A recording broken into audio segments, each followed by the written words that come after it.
நீங்கள் உங்களோட பிசியை ஒரு ரூம்லேருந்து இன்னொரு ரூமுக்கு ஷிஃப்ட் பண்ணுறீங்க, இல்லைனா எங்கேயாவது தூக்கிட்டு போகிறீங்க, இல்லைனா அதை கொரியரில் பார்சல் பண்ணி அனுப்புறீங்கன்னா கண்டிப்பாக அதில் இருக்க கிராபிக்ஸ் கார்டை ரிமூவ் பண்ணிவிட்டு அனுப்புங்க. எப்போவுமே கிராபிக்ஸ் கார்டை அதிலே அட்டாச் பண்ணி அனுப்பாதீங்க. ஏன்னா நம்ம பிசி புட்டிலேயே ரொம்ப ஹெவியான பார்ட் நம்மளோட கிராபிக்ஸ் கார்டு தான். ஆனால் அந்த கிராபிக்ஸ் கார்டை ஹோல்ட் பண்ணிருக்கிறது ஒரே ஒரு ஸ்க்ரூ, இல்லைனா 2 ஸ்க்ரூ, அப்புறமா ஒரு பிளாஸ்டிக் பிசிஐ ஜென் ஸ்லாட் தான்.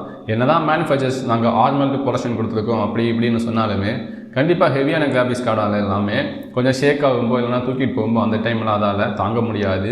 இந்த மாதிரி தூக்கிட்டு போகிறதுனால நிறைய பேரோட கிராபிக்ஸ் கார்டு டேமேஜ் ஆகிருக்கு. ஸோ அந்த மாதிரி உங்களுக்கு ஆகாமல் இருக்கணும்னா கண்டிப்பாக கிராபிக்ஸ் கார்டை ரிமூவ் பண்ணிவிட்டு ஷிஃப்ட் பண்ணுங்கள். இந்த மாதிரி இன்னும் நிறைய பிசி பில்ட் இன்ஃபர்மேஷன் வேணும்னா என்னோட சேனலை சப்ஸ்கிரைப் பண்ணுங்கள். இந்த வீடியோக்கு லைக் பண்ணுங்கள்.